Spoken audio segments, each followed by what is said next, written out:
Alright, hello everyone, welcome back to Blast the Process. This is the end of the illusion block with GymTimeJon for Quackshot starring Donald Duck. Even though I just want to call it Quackshot, is Quackshot starring Donald Duck. Hello. Hey, how you doing? And we also have Draco Dan here. Is that how I pronounce it? Yep, that is correct. I'll just be providing some commentary for this run. Alright, excellent. So, without further ado, if you're ready, I can go ahead and count you down. Yep, I believe we are. Let me just get to the menu. I'm all set. Alright. 3, 2, 1, go. Alright, good luck, John. Thank you. Good luck. So yeah, as mentioned, this is Quackshot starring Donald Duck. It is a like exploration and adventure type platforming game on the Genesis, as you can see. The main form of movement in this game is using Donald's sliding technique, as it is faster than walking or indeed even running, as we do have a run key, and we've already seen John perform a couple of what we call super jumps in this game. They aren't very widely used. They are used at the start of the game here in Mexico, both on the first screen and the second screen. They are a very tight trick which are performed with some very tight inputs, and there is a degree of risk with these. These cycles that John is at, super jumps can be performed to skip some of these cycles, so he may attempt some of these. Yeah, you can see that he's using the pause menu to buffer a direction input, and that is because there is actually like a frame-perfect change of direction that is required to perform these jumps, that I believe you need to go from jumping to holding the down button on the next frame. You can either try and do that just normally, or you can use the pause menu to try and buffer it. So that death there really demonstrates the risk inherent in going for those, and why he's not going to sit here and try over and over to get it. I believe he's just going for that single go, and if it was a no-go, then you just continue with the run as normal. And from the rest of the run onwards, there isn't really much of super jumping left in the run in the first place, so from here on out, it's pretty much business as usual. Yeah, that was pretty unfortunate there, but we just rolled with it. Yeah, this is the sort of thing you can expect to see in regular runs of the game, though. Like, this trick makes the start of runs pretty reset heavy. So, one of the elements of this game that's fairly interesting is that the routing is very non-linear. You can see that as soon as the game started, and there again after reaching the end of the stage, you come to an overworld map where you basically have a choice of the locations to go to. The story of this game is that Donald is just searching for a lost treasure, and there are multiple key landmarks across the globe with various items needed to be able to progress your quest. The game doesn't really give you an indication of where is the correct place to go to, though, so it's up to the player to know which places to go to. So you go to Mexico first, and then you need to go to Duckburg, and then back to Mexico, after being told that something you need is inside this pyramid. So now that we have the hero's key, we can use it to get inside the pyramid. And some more sliding movement, followed by ladders and stairs. Traversing stairs in this game is actually considerably trickier than it appears, because you can scale those stairs in steps of 2, but just jumping against a step that you're against will not really give you enough distance and height to make it up 2 sets. As far as combat in this game goes, you can see that the main weapon that Donald has is the plunger, which is an upgradable weapon. It's actually going to get upgraded at the end of this dungeon, and we also have the popgun gun shown here. The popcorn gun is a shotgun-style weapon that basically uses a spread like that, and it's used to hit multiple enemies at once.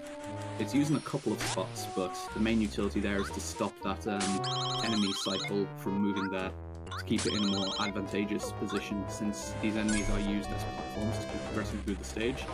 And the plunger, when it hits enemies, as you can see, it basically stuns enemies and makes them, as long as they are not to be used as platforms, they will actually lose their hitbox, so you can pass straight through them. So, John's just picked up the red plunger. The yellow plunger is the weapon that you start with, and it simply hits enemies, and once it hits a wall, it immediately unlatches from the wall. The red plunger, however, will not only stick to a wall, but it will actually act as a platform that you can springboard off. Like, not only can you stand on it, but it will actually give you like a springboard effect when you jump off it, so it can be used to gain extra height from a regular jump. So now it's simply the backtrack out through the pyramid. And one other thing that you can see here, and also was done at the start of Mexico, is that when you're approaching slopes, it's actually slightly faster, or rather considerably faster, to ascend the slopes by staggering your movement so that you reach the bottom of the slope right as your dash is about to run out, and that will actually cause you to accelerate up the slope a lot faster. So we can see here that now that we have a red plunger, we're able to go deeper into Duckburg since we can scale these walls now. And the reason we're going to the end of Duckburg here is so that we can try and meet up with Gyro, who will give us the bubblegum.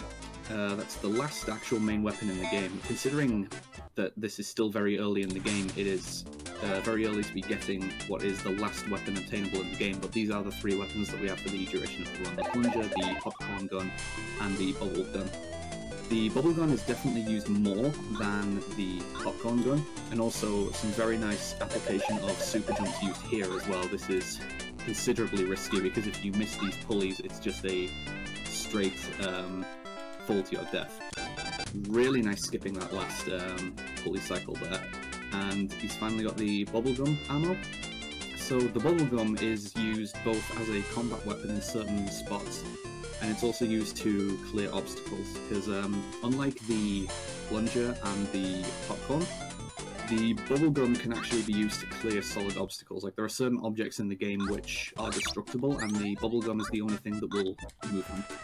So that's going to be used pretty much as soon as we get into Transylvania and get into Count Duckula's mansion, because normally you would not be able to progress in that area because it's simply blocked off by destructible walls. Now that we have the bubblegum ammo, we're able to progress in there.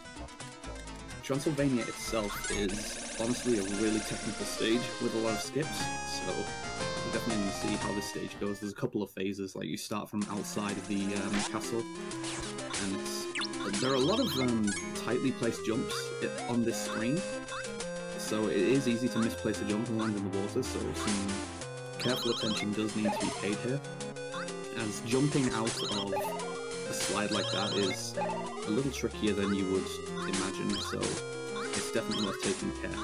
The main danger comes in trying to conserve all your momentum after you leave a jump. There are a lot of jumps that are reasonable to make as long as you have max momentum, but if you don't have that momentum, it's not so easy to make the jumps.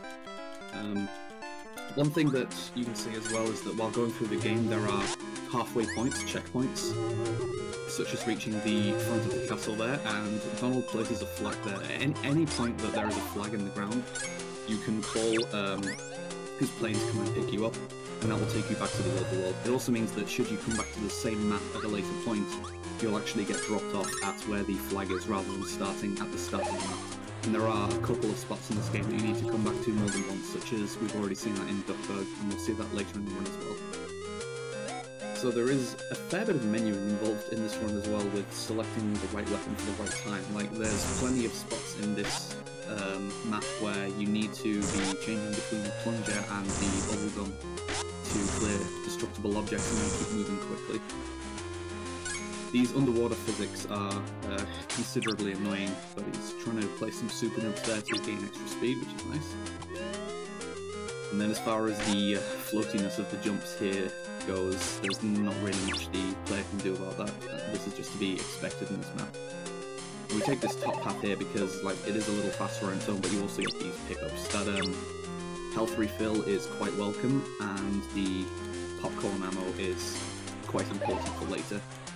There's never really any reason in this game to be at low health. Like, there are a lot of games that reward being at low health in some form or manner, but no mechanic of that sort really exists in Quackshot, so you just want to be able to have as much health as possible. And the game does give you a considerable amount of health to play with.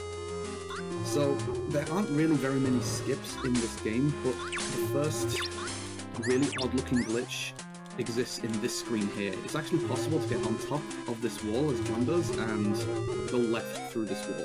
And if you then jump at the right spot, The wall will crush you, but it will one-warp you to the next screen at the same time. And after taking a double death there, you will just respawn in the next screen and you can continue as normal. This has been timed out, and we believe that when executed like perfectly correctly, that saves about 1 second. So, quite the skip.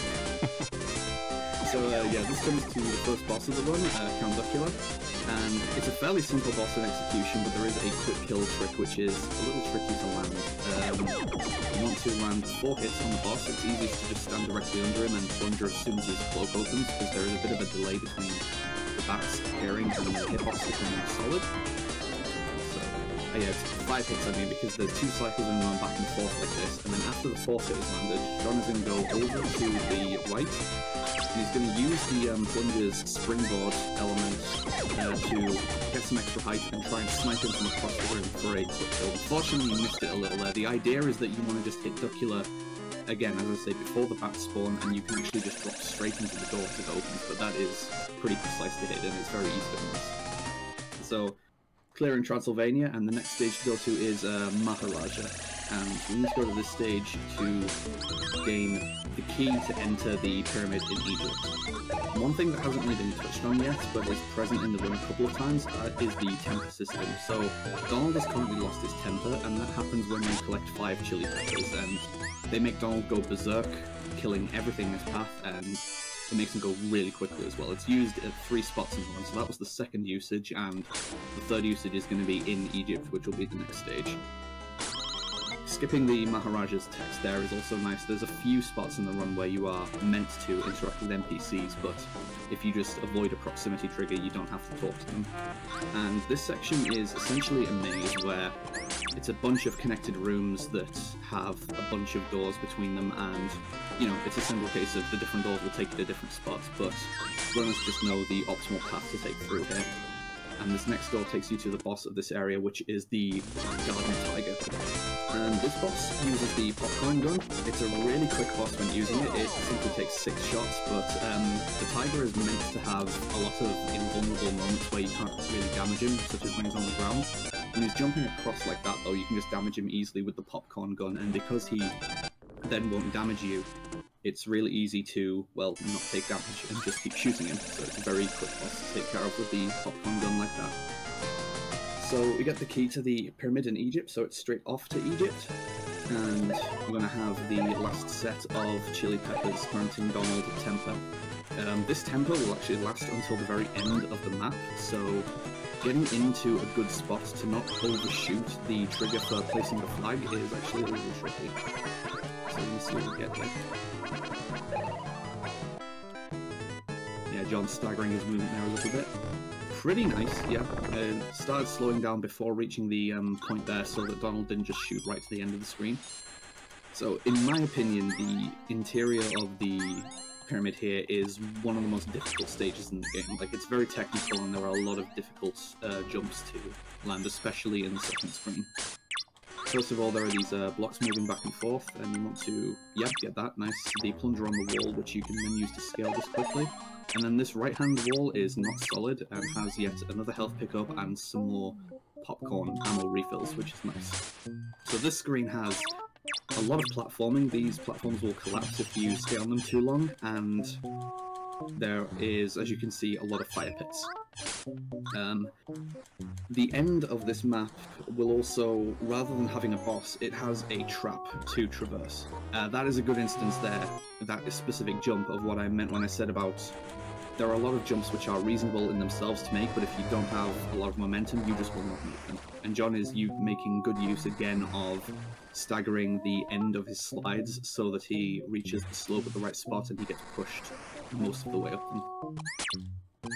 So once he gets into the next room, it's the trap room, as I say. Normally you would use the treasure map to know what is the correct order to press the floor panels, because the ceiling starts descending and you need to press the floor panels in the right order to get it to go back up. But if you're quick enough, you can actually just climb the right-hand wall and not need to do that at all, because you can still get through there and you can immediately get the Staff of Ra and drop down into the minecart area.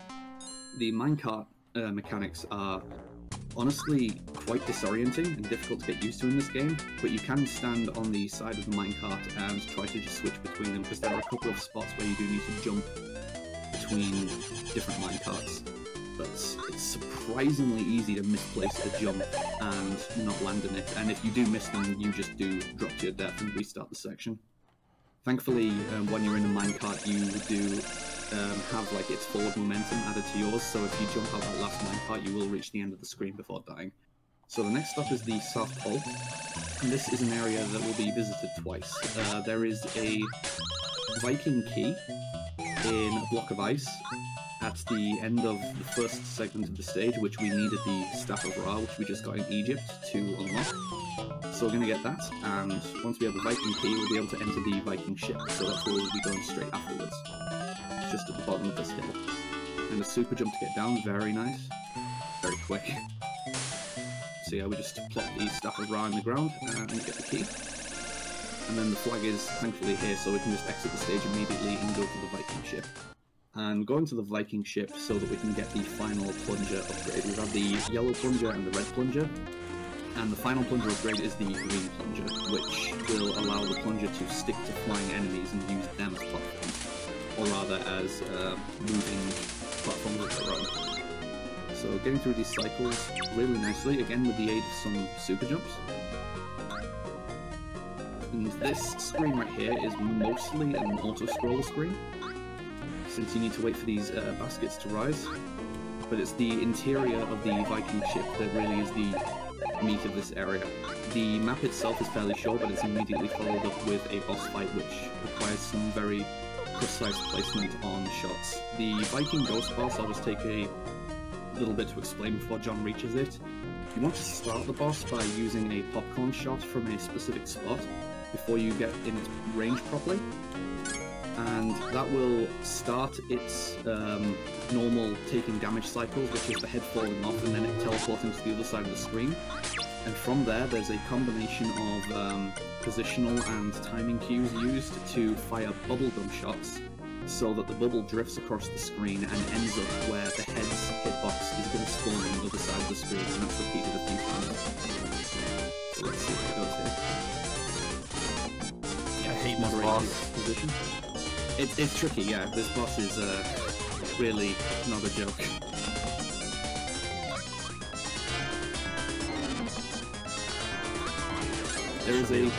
There's a specific position that I use for this boss which doesn't require you to change Donald's position at all, but the timing for each shot is different. But that was still a very nicely handled boss. And so Donald gets the green plunger, and so it's straight back to the South Pole.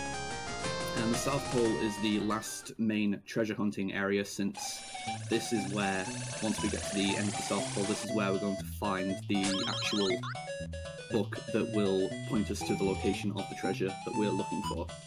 And so this is the first usage of using the green plunger to latch onto an enemy and traverse across a large gap, and as long as you have Donald facing to the right here, because he can latch onto either the left side or the right side of the plunger, as long as you don't fly straight into an enemy, you should never really take damage here, because the enemies won't drop their bombs until they've already passed the plunger's point. So since Donald's on the right of it, he's just never going to get hit by a dropping weapon. You can try to stay at the very top of the screen, but it is also possible for enemies to be slightly off the top of the screen as well, so it's not exactly safe. So we have a couple of screens left. This screen involves platforming along a bunch of fjords, I suppose, or icebergs, and there are these whales that come up and try and bite you at the same time for some reason. That's a thing, apparently.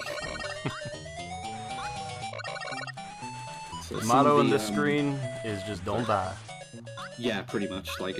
Some of the ice platforms later on the screen, such as coming up right here, they start rising out of the water, and again, if you're not going very quickly, then they can be pretty difficult to make it across, especially if you're just trying to slide straight across them. So this is the most significant skip of the Red South Pole skip. There is a 1 pixel spot here where you can actually skip this entire section by breaking that block. Yeah, right there. There's a couple of different setups to get into position, but the idea is that if you're on the right pixel, the bubble will drift down enough so that it will not collide with the level itself, and it will still collide with the destructible block, because you're not supposed to be able to fire bubbles straight downwards. So that was honestly a pretty clean South Pole skip. Like, this run so far is really, really solid.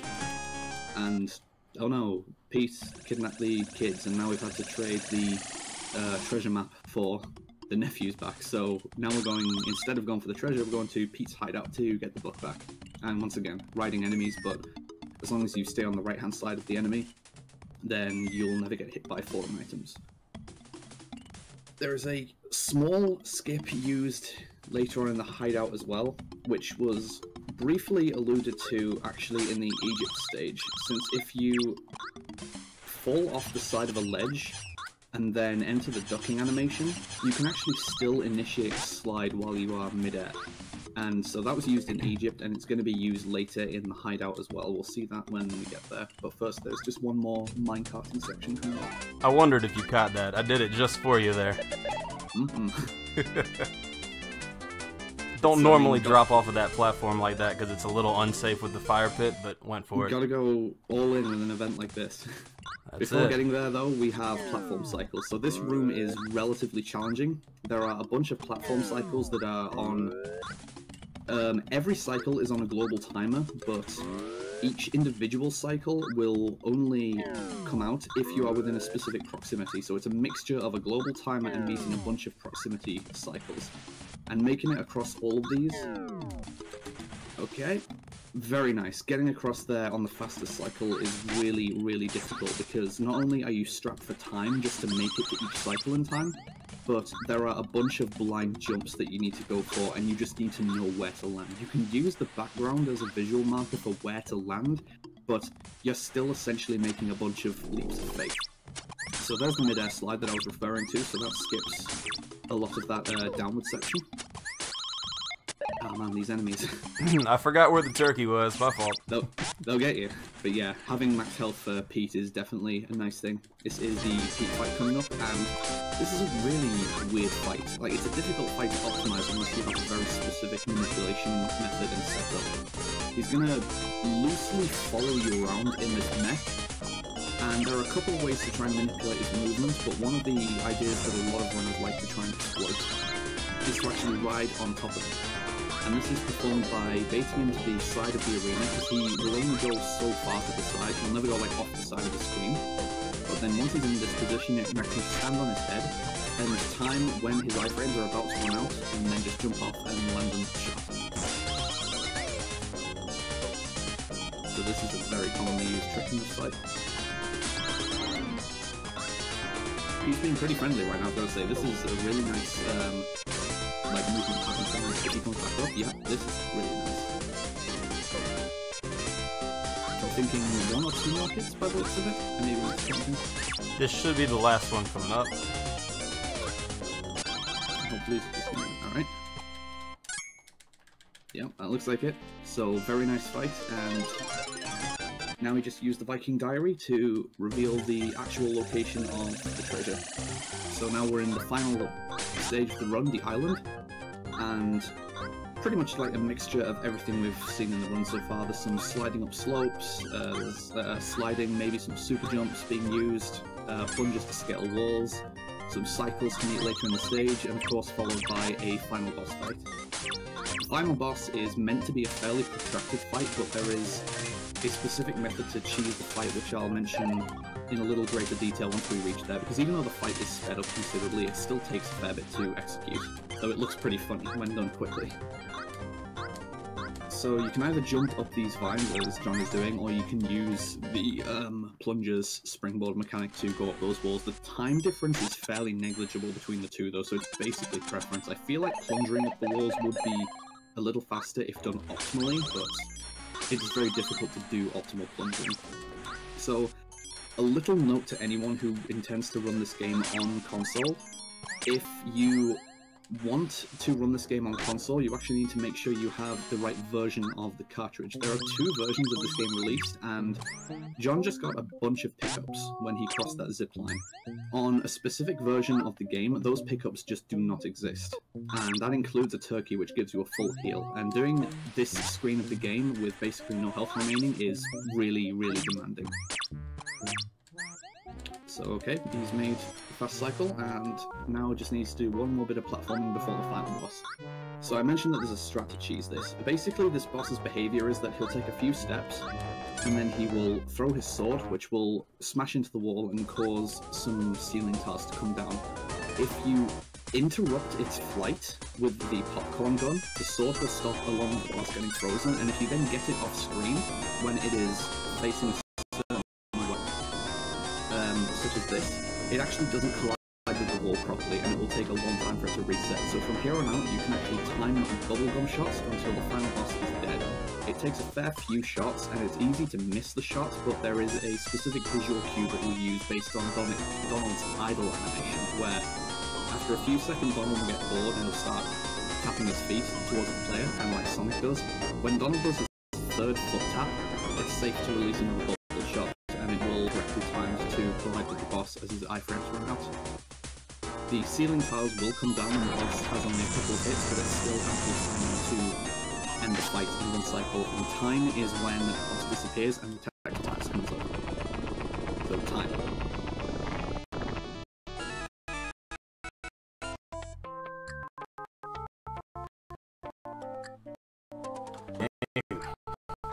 What do we get? That was all John, that run. Good game. Your time was a 24:58. Pretty Not good. bad at all. Not bad at all. That was an amazing run. Like, I was captivated the entire time. I didn't say anything because I was watching. It's Wonderful. Yeah, like